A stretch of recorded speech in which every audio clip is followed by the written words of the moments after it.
So today we'll start with the combinatorial. In this lecture we'll try to finish that combinatorial chemistry. That is the first last method we'll discuss. That is the biological synthesis of combinatorial libraries.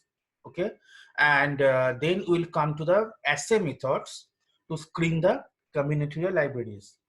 Fine. Okay. So we'll start with the combinatorial chemistry, biological method of library synthesis. Okay.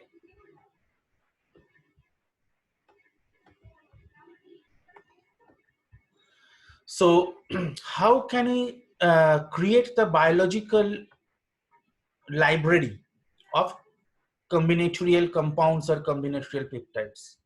The answer is we have to take the help of one thing that is called bacteriophage. Bacteriophage, that means the phage virus. Okay, bacteriophage, that means the phage virus. Okay, why phage virus? Because phage virus has the unique property to infect the bacteria, okay, to integrate with its genome and to replicate, so that lots and lots of genomic copies are produced. So say this is my say this is my bacteriophage, or I'm drawing it freshly. Say this is my bacteriophage. Okay, there are surrounding the envelope. This is the tail.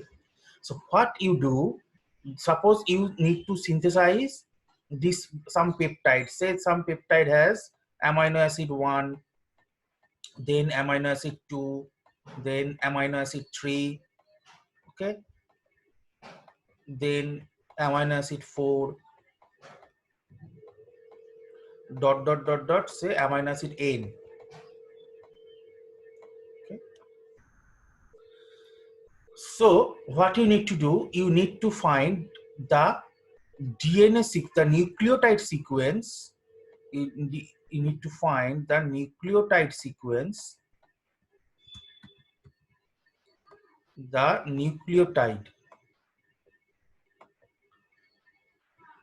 the nucleotide, or the nucleotide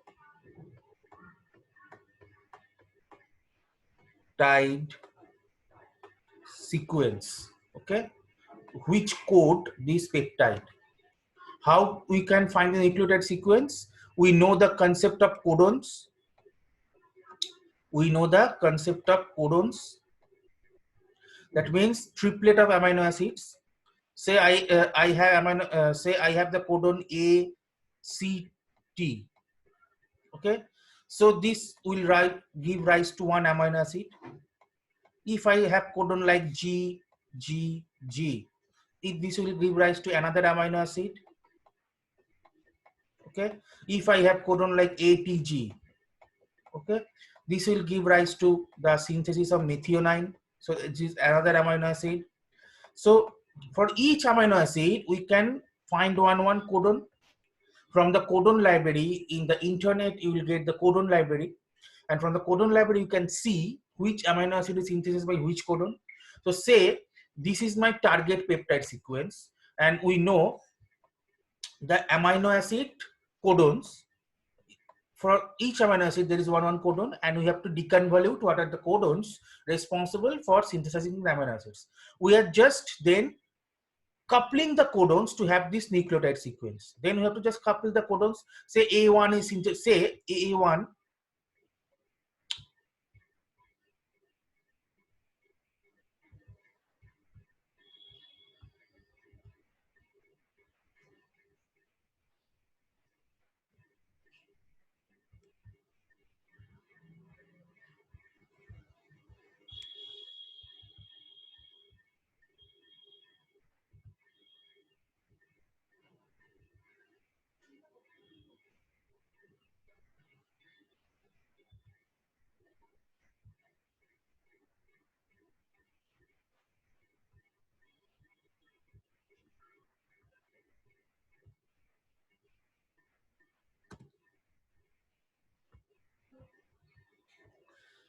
Sorry for the interruption. There was some technical problem uh, in the desktop. So this is my A1, A2, A3, A4, AN. This kind of nucleotides there. Sorry, this kind of amino acids there. Okay, so from each amino acid there is corresponding one codon. So for A1 I have the codon like ACT. Okay, say for amino acid 2 I have the codon say GCA. Say for amino acid 3 I have the codon say ATG. Say something this. So like that I have the codons for all amino acids. So I just join these codons and I will get the nucleotide sequence which codes this amino acids. That means code this peptide. So this genomic sequence is my trick. This genomic sequence is my trick. So what is the trick? Now I will inject, say this is my genomic sequence G. So this is my gene or genomic sequence G. So say this is my genomic sequence here G. So by the method of microinjection or something like that, or by the method of other transformation methods of phage virus, I will inject the gene into the bacteriophage genome. The bacteriophage has the genome and I will inject my gene from here to here. So say this is my gene. So after I inject the gene, what it will be incorporated in the bacteriophage genome. So now this phage virus or bacteriophage, it will invade some bacteria like this. It will invade some bacteria like this. It will attach to the cell membrane and then later it will go into the cell. So when it will go into the cell, the envelope will burst of bacteriophage and the genomic material will set free. And when the genomic material is set free, this integrates with the bacterial genome. Okay, if the bacterial genome I draw with the blue color, and the red genome is the bacteriophage genome, which has contained, say, the bacteriophage native genome. Bacteriophage native genome I am drawing with black. This red one is the transgenic peptide that we have injected in the bacteriophage by microinjection or other methods. Okay, and this blue one is the bacterial genome. This is the bacteria. Okay, this is the bacteria. This is the bacteria where the bacteriophage has invaded. The phage virus has invaded. So now the whole assembly, the bacterial genome together with the phage genome will be integrated and it will start replicating. It will start replicating. R means replicating. So when it will replicate, this will produce many copies. This will produce many copies. So your target gene also will produce many copies, and from each copy of your target gene, protein will be expressed. Protein or peptide will be expressed. So at the end of a few days or at the end of like 1 day or 2 day, this whole genomic copies produce millions and copies of this gene will be terminated and proteins will be expressed or peptide will be expressed. So your target gene now will be expressed into peptides. Okay, you need not to do anything. The normal cell cycle of the bacteria will express these peptides or proteins. Okay, so you can use, so if you want this kind of technology, then you can think the bacteriophage native genome as your solid support. It is just something like your solid resin. Just think the bacteriophage genome as a solid resin or solid support over which you are attaching your target sequence. Over which you are attaching your target sequence, and from the target sequence, the target peptide is getting produced. Okay, and this from one phage virus, you are getting millions and copies of your target sequence peptide. From one phage virus attacked to the bacterial cell, you are getting the millions of copies of your target peptide. Now you see, if you have different fudge virus, if you have different fudge virus and you infect with your different peptides, okay, or not peptides, if you invade with different genomic sequence which will finally produce peptides, so what will happen? From each fudge virus you will get one library. From each fudge virus like this, from each fudge virus it will attack to bacterial cell and you will get one library. This will also attack to one bacterial cell and you will get one library, and one library copies, one library will contain millions of copies of your peptides. This will also attack another bacteria. From that you will get also another library of millions of copies. So the number of peptides you want to synthesize, say I want to synthesize 100 peptides. So first I will have these 100 genome sequences, and then I will inject these 100 genome sequences to 100 of fudge virus, and this 100 of fudge virus will then attack 100 of bacterial cells, and from each bacterial cell I will get one peptide libraries. So from here, say I am getting the peptide library 1. From here, say I am getting peptide library 2. From here I will be getting peptide library 3. Okay, so from each fudge virus I'll get one peptide library. So if I have this in 100 of fudge viruses, so I'll get 100 peptide libraries from it. Okay, so once the libraries are produced, you need to synthesize, you need to purify these proteins or peptides. You need to purify these proteins or peptides. How to purify, that's a separate science, but we can purify. There is a process through which you can purify the proteins from the cells or peptides from the cells.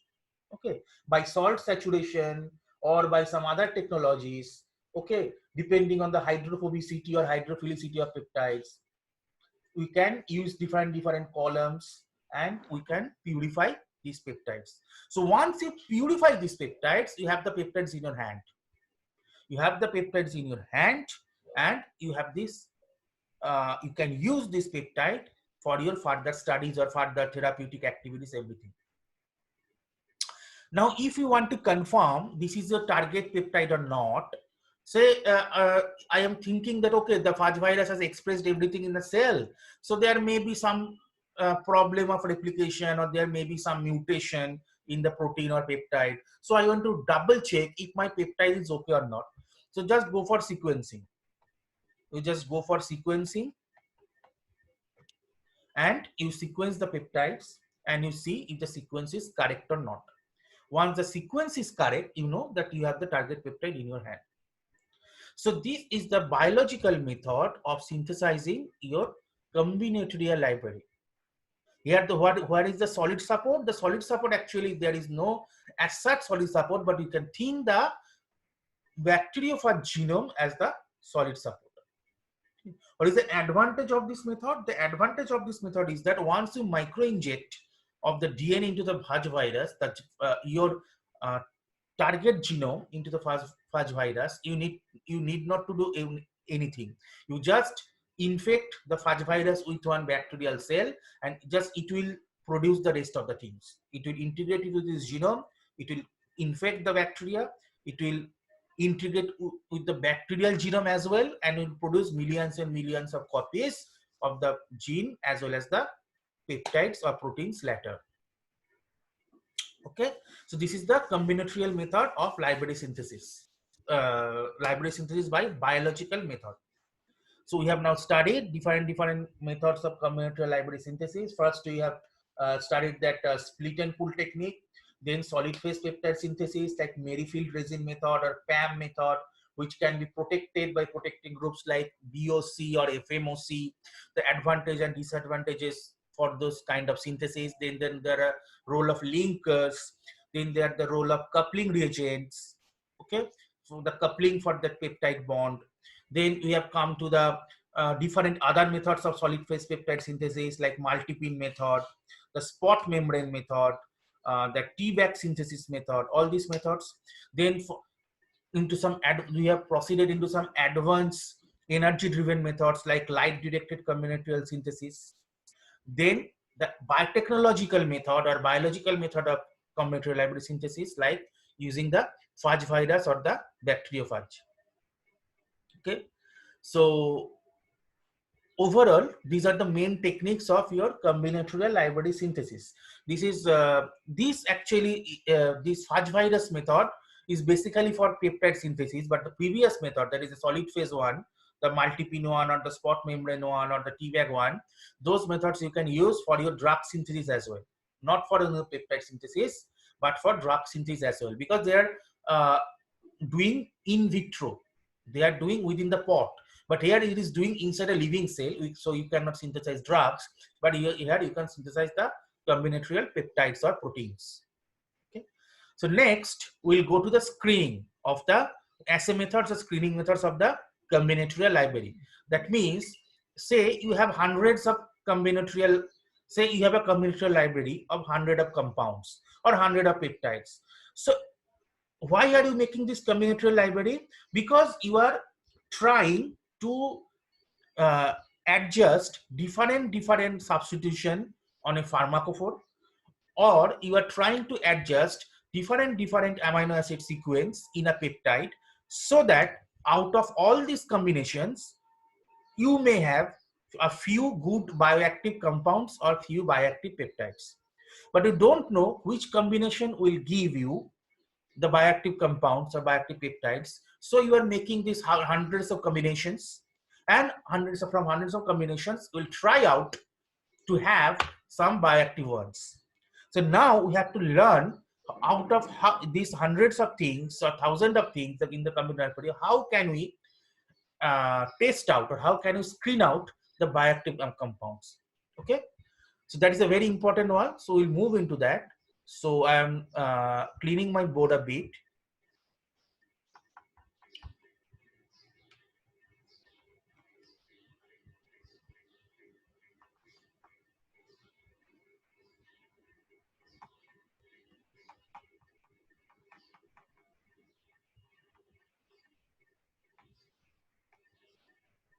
Okay, okay, fine.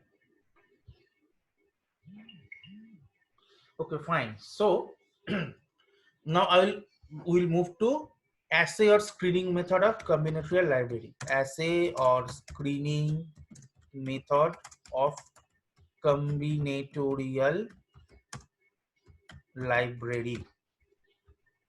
Okay. Now I'll when I'll send you the paper that I sent you yesterday. In the last portion, you will get the assay or screening methods. Okay. In the last portion, you will get, sorry, this is NING. Okay. This O will not be there. Okay. This O will not be there actually. This O I am deleting. This O will not be there.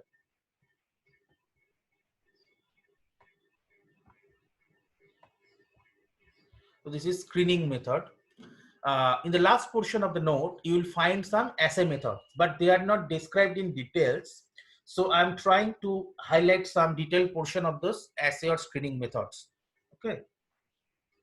So basically, always remember that there are two kinds of methods of assay through which you can screen the combinatorial library. The first one is uh, cluster-based method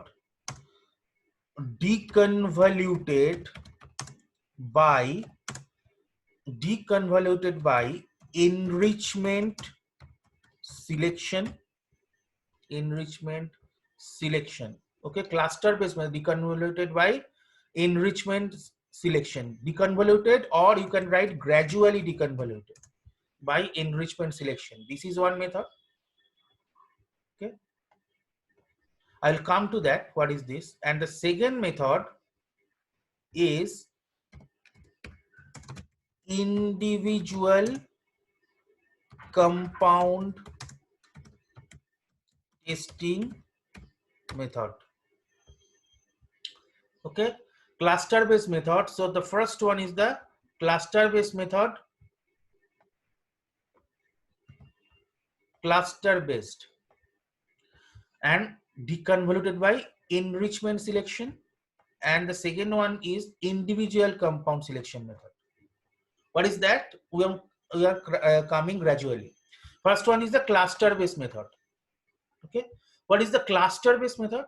Say you have hundreds of compounds like that after do synthesizing the combinatorial library 1 2 3 4 5 6 7 8 9 10 something dot dot dot dot. You have 100 compounds. So out of these 100 compounds, which one or which some of which or a few one may be bioactive, which one or which ones will be bioactive, how can you determine?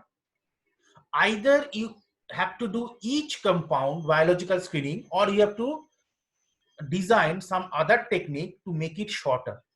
So first, the cluster-based method, which is gradually deconvoluted by enrichment selection, I'll teach you how this shorter technology can be adopted for rapid screening of the combinatorial library. Say I'm taking one example. Say these compounds, I am producing some novel antimicrobials. Okay, I am producing some novel antimicrobials. That means they have the property, they should have the property of inhibit the microbial growth. They may be bacteriostatic, that means inhibition, growth arrest, or they may be bactericidal, that means killing the microbe. But whatever may be, they should inhibit the microbial growth. So using this property, I can screen these compounds in a shorter way. How? Say I will divide these compounds into some clusters. Say I am dividing the compounds, the 100 compounds I have. So say I am dividing in 5 clusters. I am dividing these compounds in 5 clusters. Each cluster is bearing 20 compounds. Each cluster is bearing 20 compounds. Fine. So first, instead of testing individual, so these all compounds are pooled in one test tube. These all compounds are pooled in one test tube. These all compounds are pooled in one test tube. These pooled in one test tube. These pooled in one test tube. So now I will challenge this pool in one antimicrobial screening. Okay, that means we have done the antimicrobial assay in our lab, either liquid culture method or solid plate agar plate method. Okay, so say I am using the liquid culture method. In liquid culture method, what happens? You inject one bacterial colony here, so that you have the media, you have the bacterial colony. Then you inject all these compounds here, and you incubate at the bacterial growth temperature, say at 37 degrees Celsius, with the aeration at 200 rpm. Okay, that means if your compound, you are allowing the bacteria to grow together with these compounds. That means if your compound has antibiotic property, antimicrobial property, after 12 or 16 hours in 12-hour or 16-hour incubation, you will see there is no bacterial growth. But if your compounds do not have the antibiotic property, then the bacterial growth will be suppressed. You will not see any bacterial growth. So, like using this property, subject each compound pool in different antimicrobial assay. Each compound pool in different antimicrobial assay. Okay. So from that, first, some pool will not show any biological activity, and some pool will show biological activity. Okay. So say this is not showing biological activity, that means you will see the bacterial growth afterwards. So this pool is not having any biological activity, you discard this one. Say this pool is showing bacterial growth after 16 hours. So you cross out this one since it has no activity. Say you are crossing out this one also. Say you see there is no activity because it's the bacterial growth. So these and these are containing the containing the bioactive compounds. So all 20 compounds are bioactive, or only one is bioactive or two is bioactive. You don't know. So again, you divide them into further clusters. So now I am dividing it into them 5 clusters again, each cluster having 4 compounds. I can do this. Now each cluster is having 4 compounds.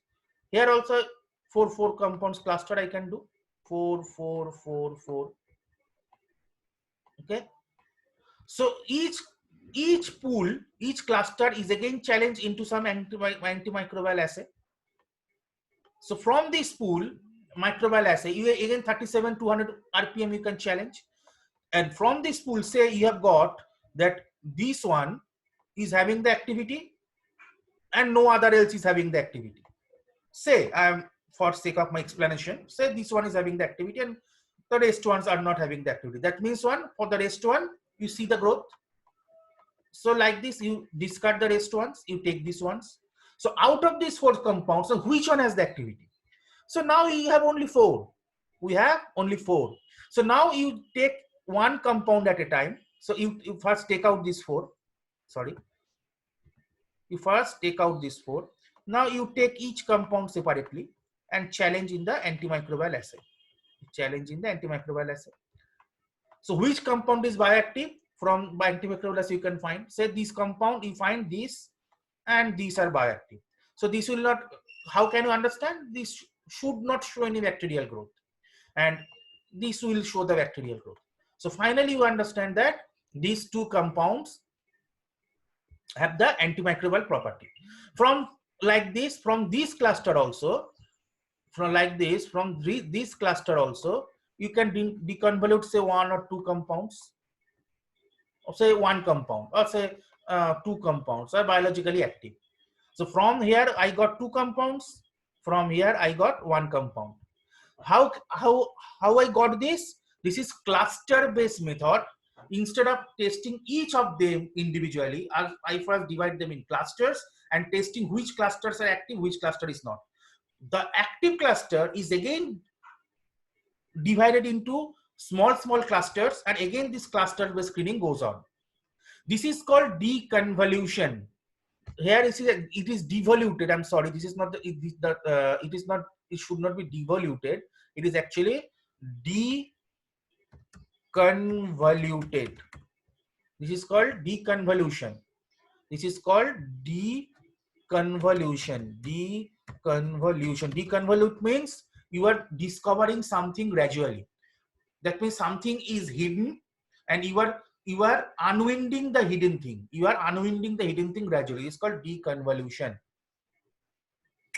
Okay, so this is the cluster based deconvolution technique, through which instead of, you see, by two or three cluster analysis, I can get the whole, I can get the which compound is active or which compound is not. But if you have 100 compound individual screening, then each compound you have to challenge in antimicrobial assay.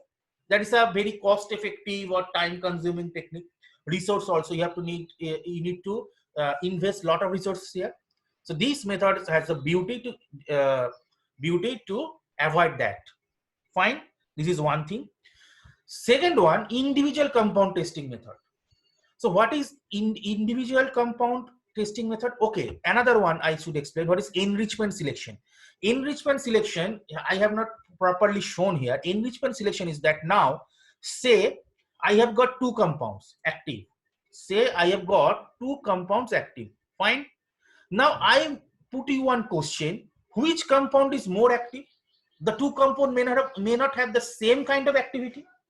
Okay, one may be more active, one may be less. Both are suppressing the bacterial growth, but one may be more active and other may be less active. Now, how can you find out which one is more active and which one is less active? Okay, so what you'll do, you increase, you say here compound 1 and compound 4 are active, right? Now you pull compound 1 and 4. You pull compound 1 and 4, and you increase the bacterial load. In the antimicrobial selection method, you increase the bacterial load. That means you increase more resistant bacteria to this, or you increase more what I'll say, more potent bacteria to this, or you increase the number of colonies on CFU per ml. That is the number of colony forming units per ml increase. So you increase the bacterial load, BL, bacterial load. So you increase the bacterial load gradually. Increase the bacterial load gradually. So actually here already I have two compounds, so I do not need to pool here. So I can take 1 and 4 in different test tubes. Here 1 and here 1, 4. So I will increase the bacterial load in 2 test tubes. So if the 4 is more active than 1, then what I will see that on increasing the bacterial load, the bacteria growth is coming from the tube 1, but bacterial growth is not coming from the tube 4. If I increase the bacterial load, if the compound 4 is more active than 1, then I'll see no growth from here, but growth from here. So that means I am doing what? I am enriching my selection. That means I am enriching my pressure. That means I am enriching my challenge so that the more potent one is selected out. I'm enriching my challenge, or I'm enriching the potency of my challenge so that the more potent one, the more potent bioactive compound or peptide is coming out. That is called enrichment selection. Enrichment selection is not done only to find out the active compound. Enrichment selection is basically done to find out the most bioactive ones. Okay, this is called the enrichment selection. And now we're coming to the individual compound method. If the say we cannot do by the enrichment selection or cluster based method. Say sometimes you cannot do by cluster. Say I am doing some enzymatic. By combinatorial library I have done some enzyme synthesis. So I have 100 of enzyme synthesis. So doing the enzyme cluster is a bit difficult because enzyme is a very delicate thing, and there is a chance of enzyme-enzyme interaction or protein-protein interaction or protein-protein entanglement or hydrophobic residue, hydrophilic residue, this kind of interaction. So I cannot do this cluster-based pooling. So that time I go for individual compound testing. So if I have 100 of enzymes, so enzyme, why I have synthesized enzymes? Definitely I want to catalyze some reactions. Okay, say I want to form antibiotics. In the fermenter I want to form antibiotics. So there are some enzyme involved to form some amino acid transferase or this kind of, or amide transferase, this kind of enzymes are there. So what I'll do, then I have to take each enzyme in the combinatorial library. I have to take each enzyme, say on the solid beads or without the solid beads. I have to take enzyme and I have to test. I have to add substrate. I have to see that which enzyme can successfully convert the substrate into product. Which enzyme can successfully convert the substrate into product. So how can I test the product? Either by some spectrophotometrical technique or by some other visualization technique. I can see if the product is formed or not. So individual enzyme challenge with substrate will give you the notion which enzyme is able to convert the substrate into product, which enzyme is not. So I will take those enzyme out which is able to convert the substrate into product. Okay, and after that, if I like this, if I want to have the which enzymes are more active than others, then I have to go this enrichment selection. Okay, then I have to go for this enrichment selection. That means, say I have enzyme 1, okay, and I have enzyme 2, two enzymes, or say I have 3 enzymes are active. This means they can successfully convert the substrate into product. After that, I need to do the enrichment selection. That means